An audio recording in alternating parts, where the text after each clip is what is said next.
What's up, XDefiant fans? It is Preach as always. Today we're going to talk about XDefiant being free to play and whether that's a good thing or a bad thing for the player base as a whole, and weigh the pros and cons and let you guys decide for yourselves. But before we jump into discussing the topic, if you guys like this video, you already know what to do. Smash that thumbs up button, subscribe if you're new here, and turn those bell notifications on if you want to know every time I post a new video. Alright, so let's jump into it. We all know XDefiant is a free first-person arcade shooter set in the worlds of the various Ubisoft franchises. There are a lot of things to be excited about when it comes to XDefiant. Things such as shooting mechanics, movement mechanics, different factions, abilities and weapon classes that cater toward a variety of play styles, aesthetically pleasing maps, no SBMM and public playlists, rank play for competitive, and many other things. But one of the things that catches your attention right away is the game is free to play. Now, there are two different camps in AAA first-person shooters. There are the premium paid games like Call of Duty Multiplayer, Battlefield, and Halo, and then there are the free titles like Fortnite, Apex, and Warzone. In the past, the popular free titles have been Battle Royales, while the paid titles have been the arena shooters. Now, there are others out there, so don't get upset if I didn't mention your favorite game. Sorry, I can't mention everything. But XDefiant is coming into a unique slot as a free-to-play arena shooter, and we need to discuss how the game is being free going to impact the player base. So let's start with the cons so that we can finish the video on a high note with the pros. The primary con that everybody is going to point out immediately in a free-to-play game is the cheaters. Games like Fortnite, Apex, and Warzone run rampant with cheaters because if you get caught, it doesn't cost you anything to make a new account and get right back into the game. And you can't really IP ban these guys because if they're downloading cheats to their PC, they can just as easily download a VPN and change their IP address, do all that. So it's really hard to ban and deal with these guys.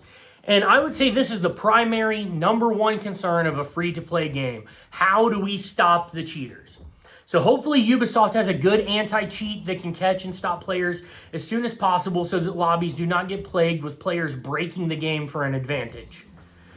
This will be an especially big deal when it comes to the rank play community, as your performance dictates your growth within the game mode.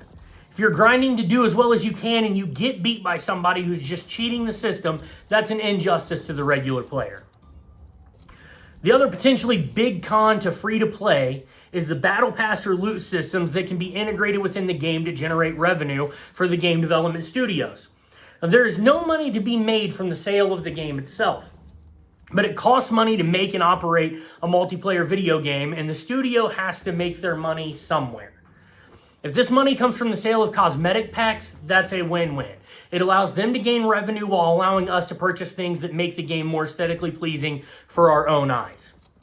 However, if this revenue is generated from bundles that the community refers to as pay-to-win, then a bundle comes out with a new gun in it that can only be purchased through said bundle. This gun outperforms the other guns in the game. So in order to keep up from a competitive standpoint, the player is coerced into buying the bundle so that they have the same gun as their competition. In my opinion, this is a very manipulative way to sell in-game content. Call of Duty actually does this even though they are a paid game already. Then 2 weeks after everybody bought the new gun, they'll nerf it back down to the level of everything else, literally ensuring that everyone wasted their money on the bundle while they take those purchases and run straight to the bank. So I'm not a big fan of that. Call of Duty has done this even with operator skins, and I don't think that's going to be a big deal or a big issue in XDefiant because we have kind of an outline on the enemy, a red outline that shows who the enemy operators are. But who remembers the Rose skin from MW19? They could literally camp in a dark corner of the Warzone map and never be seen. It became a blatant pay-to-win if you purchased that skin. But honestly, outside of pay-to-win bundles and cheaters, which, don't get me wrong, can be an awful problem, everything else about free-to-play is a good thing for a new game entering the scene. Free-to-play will significantly drive up the initial downloads and player counts of XDefiant because people who may not be willing to shell out money to try something new are much more willing to try it if it costs them nothing but some time. Being free to play makes it to where the FPS community doesn't have to make a decision with their wallet between Call of Duty and XDefiant. Because if you can only buy one, you're probably going to spend your money on the one that you're already familiar with, a la, in this case, Call of Duty. When the game is free, you can say, hey, I'll buy Call of Duty just like I always do, but I'm going to download XDefiant too. So it allows you as a consumer to not have to make a difficult decision with your hard-earned money. It still gives you options of first-person shooters to go and play in your free time because you don't have to pay for more than one. Another benefit to being free to play goes to those who game on more than one console type or on PC and console. So personally for me, I own a PlayStation 5, an Xbox Series S, and a PC. If I want to have Call of Duty available to play on all three of those platforms, even under the same Activision ID, I would have to purchase the game a minimum of 3 times. At a minimum, excluding when things go on sale, of $70 a pop to have the game on all 3 platforms is going to cost me $210 before taxes.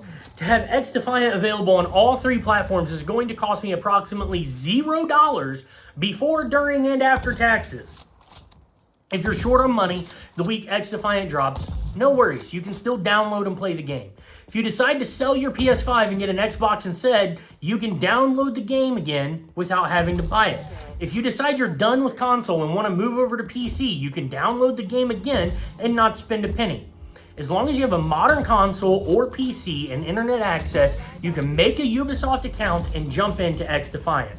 New to first-person shooters? Try XDefiant risk-free, no credit card required. Tired of SBMM? Try XDefiant risk-free, no credit card required. Tired of Activision lying to you constantly? Try XDefiant risk-free, no credit card required. Tired of hearing me go on and on about this? Turn off this video, wait till May 21st, and try XDefiant free, no credit card required.